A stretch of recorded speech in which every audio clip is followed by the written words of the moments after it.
Greetings, everybody. Richard Fulmer here, and welcome to another Richard's Rock Rambles. So, some of the artists I'm going to be speaking about this time around, I probably have mentioned before, but there's a reason for me looking at them again. So, recently there was another Rock and Roll Hall of Fame show where they induct a whole lot of new people into the Rock and Roll Hall of Fame. I don't know, it's an institution for me which doesn't hold much water, mainly because it's been diluted over the years. The name is the Rock and Roll Hall of Fame, but there's some of the artists in there, I'm sorry, that just don't belong in a Rock and Roll Hall of Fame. Why there isn't a R&B Hall of Fame or a Rap Hall of Fame or whatever, for me, they might as well just call it the Music Hall of Fame instead of the rock and roll, because rock and roll is a particular genre. But anyway, that's just my personal bugbear. So anyway, long story short, it was another ceremony, and finally, two artists got inducted that should have been inducted a long time ago. Another one got inducted who'd previously been inducted, but with his band. So I'm talking about Ozzy Osbourne, first of all, and he was inducted a while back with Black Sabbath into the Rock and Roll Hall of Fame, and now he's been inducted because of his solo work. So I thought I'd just highlight a few of his albums that I think are essential purchases if you want to get into Ozzy's solo work. He was with Sabbath for 10 years?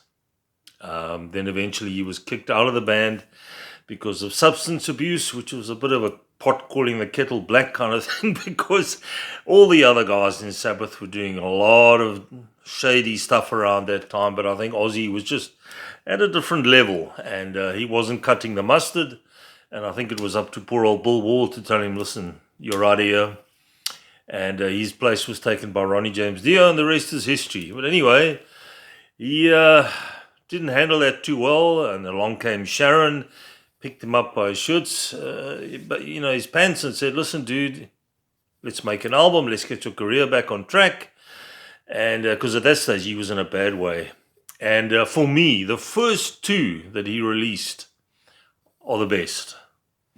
And in his speech at the Rock and Roll Hall of Fame, he did mention Randy Rhoads, thanked Randy Rhoads for saving his life, the guitarist that came along and played with him on the first two albums, and definitely gave him a new injection of life.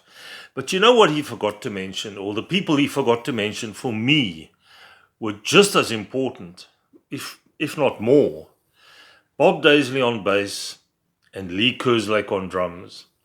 Bob Daisley in particular, because he was the songwriter. As he says in his book, or recently said, Ozzy couldn't write songs for shit. In Sabbath it used to be Geezer Butler. Anyway, so Bob Daisley was the main songwriter, apart from being a great bassist. And him and Kerslake worked so well together as a rhythm section. They had previously, or I think afterwards, they played together in Uriah Heep. Obviously, they both had time in Uriah Heep. So I thought it was a bit strange, you don't mention it, but I think somebody close to him told him, listen, you don't mention those two, because I know Ozzy and Bob Daisley have had issues about royalties and money and that old bugbear. So anyway, so let's have a look at some of the Ozzy albums that I think are essential.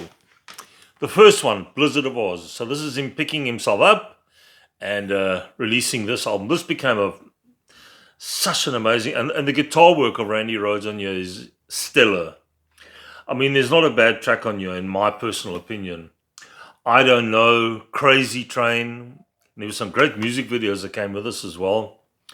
Goodbye to Romance, which is more of a mellow track with some nice acoustic work as well from Randy Rhoads. This guy was classically trained. He knew his shit. And so that's Goodbye to Romance. Then there's another instrumental, a short instrumental. I think it's only 50 seconds long, called D, which I think was a tribute to his mom, Randy Rhoads' mom. Then the best track on here, Suicide Solution.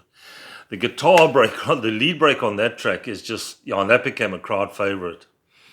Mr. Crowley, another one, a song about Aleister Crowley, of course. Great track.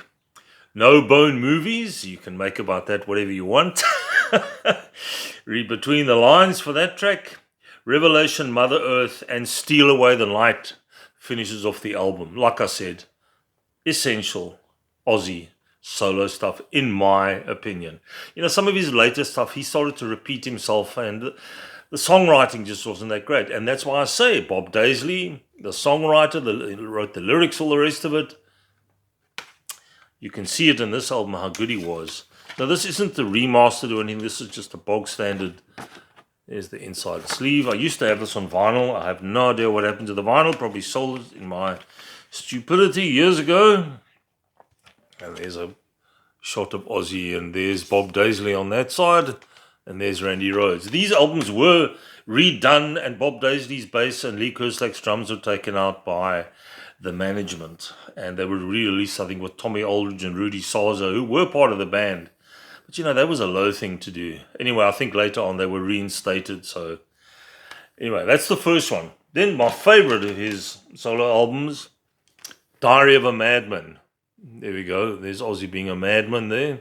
Sorry, this is there's a lot of glare here. And there he is again in his tasseled outfit. Another album with stellar tracks in here. Over the Mountain, which is a great drum intro from Lee Kerslake.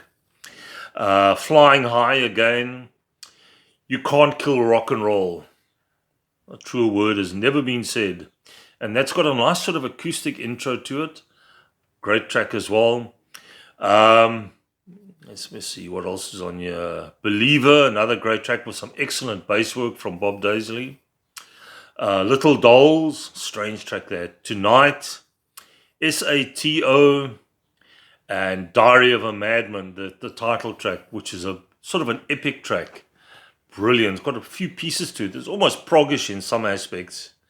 And let's see if there's anything else I can show you inside. There's a picture of the band. Now that's Tommy Aldridge and Rudy Sarzo at the back. So this is the reissued one where Bob Daisley and Lee Kerslake's drumming and bass were taken out. There's Ozzy and Randy Rhoads. And then later on in the 90s, he released an album. So these were both from the 80s. These two. First two. These are the best in my humble opinion.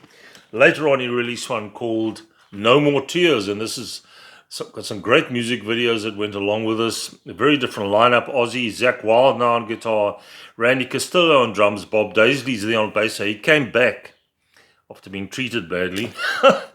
Don Sinclair on keyboards, who was also part of Uriah Heep, I believe, and Michael Inez on bass. Some of the good tracks on here, Hellraiser, which was written by Lemmy from Motorhead, big friends of Ozzy's. Mr. Tinker Train, I Don't Want to Change the World, with some great riffs from Zakk Wylde. Desire, Zombie Stomp. Yeah, really cool album, this. No More Tears. So that was Ozzy being inducted into the Rock and Roll Hall of Fame. Then we get on to a gentleman who should have been put in many years ago. Part of his own band called The Herd, part of Humble Pie, and then he went solo. Of course, I'm talking about Peter Frampton, and of course this is the famous Frampton Comes Alive, which was his first solo album after leaving Humble Pie. I think he left them after the Rockin' the Fillmore live album, and this became a gazillion seller. Great songs, excellent melody from him, excellent guitar work. Show Me the Way, Wind of Change, Baby I Love Your Way, Lines on My Face, Do You Feel Like We Do? I mean, come on, who hasn't got this in their collection? If you don't, you're missing out. This is a great album produced by Peter Frampton. And there's Peter Frampton over there with the rest of the guys.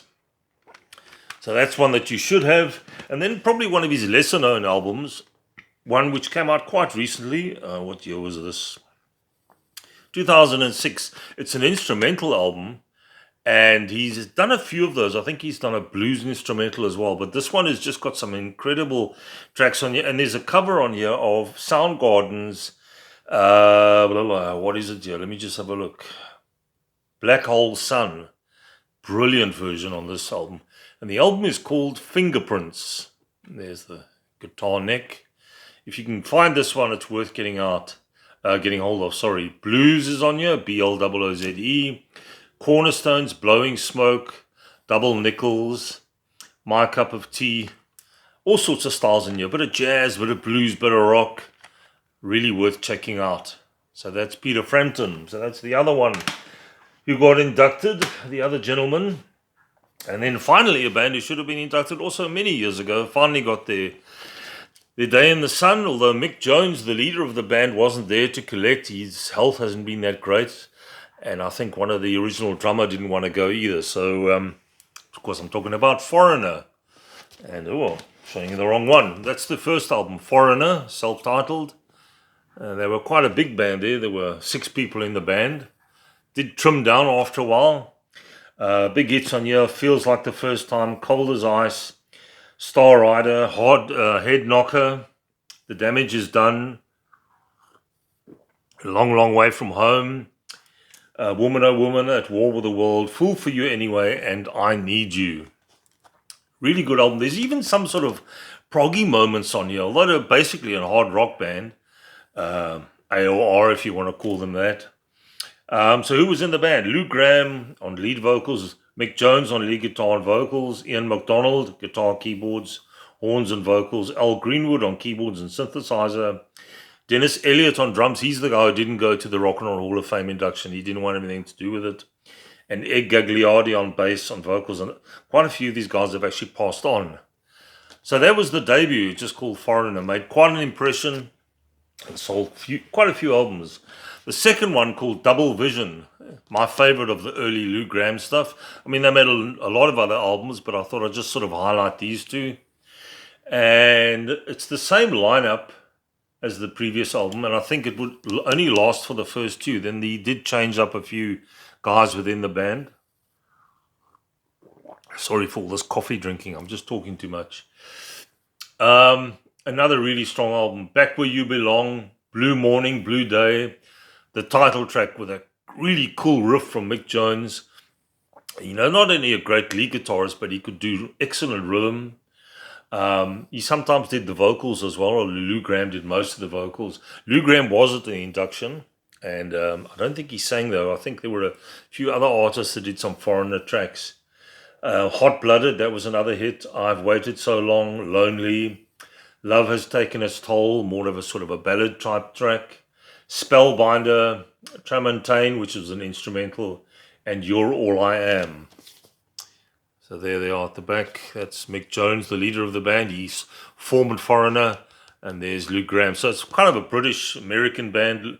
Mick Jones was is English, and Lou Gramm was from New York, and I think some of the other guys are from the States as well.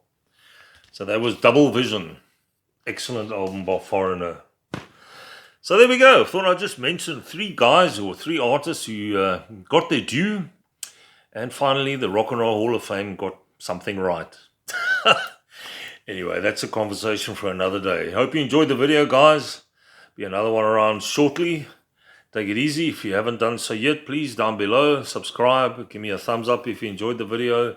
And any comments, more than welcome. And I shall catch you soon with another video on Richard's Rock Rambles. Take it easy. Bye-bye.